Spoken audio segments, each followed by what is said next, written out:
file a complaint against a member from the other party. So Bell had to take on his own leadership in order to file this. Was that true public knowledge?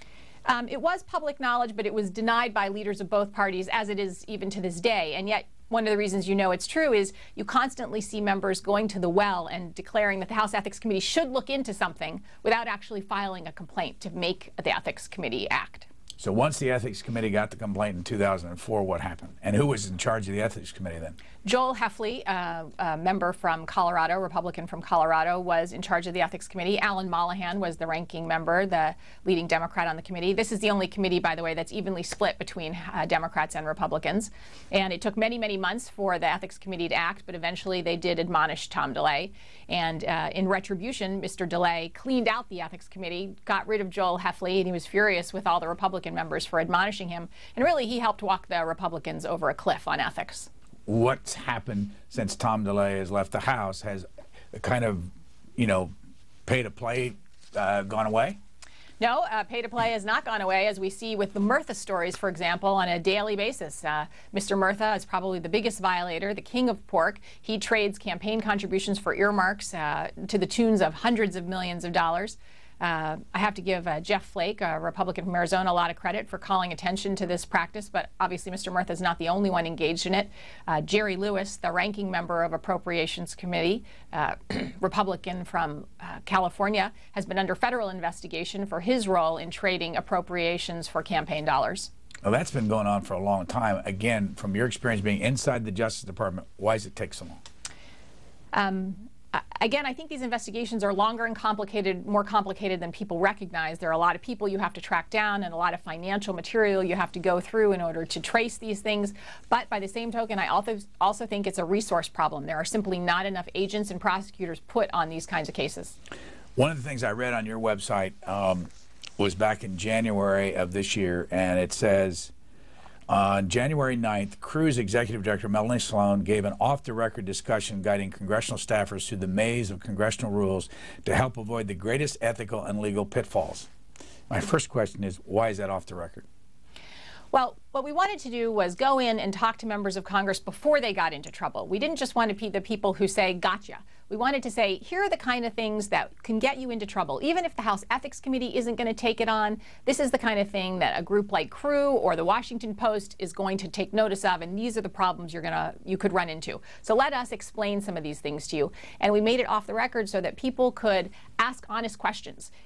They could come in and say, well, what if I did this, and would this be a problem? And we wanted to have an open dialogue. How many people showed up? 8.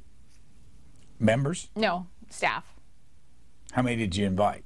Oh, we invited every member of the House and Senate, and we sent out not just the initial invitation, we sent out a blast fax 2 days beforehand, and there was a front-page roll call story. We did everything we could to get notice of this and to invite people. And we held it in the basement of the Capitol so it would be convenient for both the House and Senate. So what was your personal reaction when you saw 8 people sitting in front of you? Well, it was a little disappointing. I was very happy to talk to those people and tell them what I knew. I wish more people were interested, but it also makes me that much less sympathetic when some of these folks get into trouble and they're angry with a group like Crew for coming after them. I feel like we've given you the opportunity. We're trying to show you how you can avoid getting into trouble. If you don't want to listen, there's nothing I can do about that. Well, let me just suggest that if I remember, I'd say, look, we don't need you to tell us how to do how to be ethical. Well, that seems not to be true. You also provide on your website a memo, guidance on congressional ethics. Did you write this? No, a lawyer named Brett Capel, who was at the law firm of Vorey Sater, wrote it for us, and I edited it, so we wrote it together. The only reason I'm asking whether you wrote it or not, because I read it, excuse me, and I just thought it was interesting to read it out loud, what you've said that the rules are. And when were these new rules established? This is I'm going to under House Rule 25. When would something like that have been written? Oh, you know, I don't know the exact year, but those rules, the general House rules have been around for a very long time. They've just been, particularly I think since the 60s in the latest incarnation, but then they've been amended and updated slightly since then. This is what it says. The private sponsor must certify, and this is talking about traveling. 1, the trip will not be financed in whole or in part by a registered lobbyist or foreign agent. Oh, these are new rules then. I'm sorry. That's a new rule that came in as a result of the Abramoff scandal. that this was when the Democrats came in 2006, this rule changed. 2, the sponsor of the trip does not retain or employ a registered lobbyist or a foreign agent.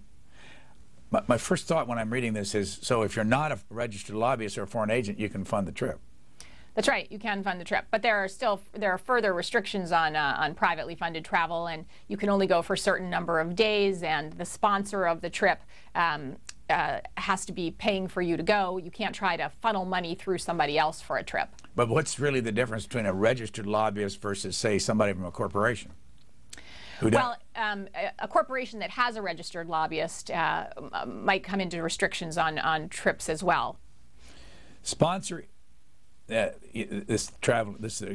can pay for a travel? The sponsor is an institution of higher learning as defined by Section 101 of the Higher Education Act of 1965. That's the one that really I find interesting, is that these schools of higher education in this country get billions of dollars from the federal government, but they can sponsor trips. Right. Well, this was initially even called the APAC exception. There was this exception that 501c3 organizations and universities could, in fact, still sponsor trips. Why? That was the compromise that was reached in the House. They didn't want to ban all private travel, and they thought that these were the kind of trips that were more easily explained and didn't have the same kind of appearance of corruption. What do you think of that? You know, I was never opposed to all travel or all privately funded travel. I think members of Congress would do well to get outside of Washington and learn about things that they're legislating over. I always use this example. If you're going to start regulating meatpacking plants, I'd like you to have actually seen a meatpacking plant. I think that it really helps to learn more. What I think you start seeing problems in is when every trip that a member takes is to Boca Raton and to Paris and to those kind of places that are clearly luxury resorts, and the trip is really it's just an excuse for a boondoggle. Well, the next one is the trip is for attendance at a one-day event and a registered lobbyist involvement in the planning, organizing, requesting, or arranging the trip was de minimis. Right. What's the difference between a one-day event and a two-day event? Well, I think the concept then is that a member of Congress could indeed go somewhere and give a speech, for example. Again, I won't be the person defending these rules. These were not rules that we necessarily thought were the best choices, but these were rules that were put in place because of the Jack Abramoff scandal, because of things like the golf trips to Scotland. So, the scandals, how do you do that? The 10 or 20, what is it, 20 top scandals every year?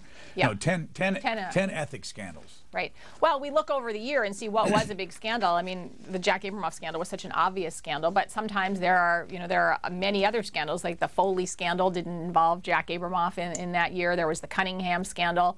There tend to be several scandals a year. Last year, for example, Charlie Rangel became quite a scandal at the end of the year. On this list, no guarantee that Bush administration records will be properly archived. We know that story, but what are you doing for the Obama administration, and is there any evidence that they're going to change it? Right. Well, this was one of the stories that Crew is, I think, most proud of. We were the ones who got a tip that there was missing email, and we first issued a report that there were millions of missing White House email, and then we filed a suit to discover what became of those email, why they were missing.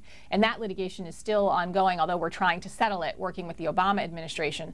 And by the same token, we're also talking to the Obama White House to find out what they're doing to properly archive material now to make sure that this doesn't repeat. And they are going to be explaining to us exactly what they're doing to make sure that there have been changes in the archiving system. You start out in some of the references earlier being excited about the transparency of the Obama administration. Have they lived up to their promise? Well, I think they're working on it. I think that they are clearly more interested in transparency than the last administration, which really prided itself on secrecy. And I think that the Obama administration came out with some terrific stuff in the first couple of days with their ethics executive order and the changes on how the Department of Justice would treat Freedom of Information Act lawsuits. So I think that has all been very positive. I think the administration has gone a little too far on its anti-lobbyist rhetoric, and I think there have been some real problems there, and I think people have been surprised at Crew's reaction to that because we're seen as an organization that bashed lobbyists because we were so on top of, for example, the Jack Abramoff scandal. But we think there are good and bad lobbyists, like good and bad everything else, and the administration is not doing itself any favors by banning the hiring, for example, of any lobbyist. I mean, there are all these terrific people who work for, say, environmental organizations as lobbyists during the past 8 years, and we'd want the benefit of their expertise over in the White House. So what are the most important things you're working on right now?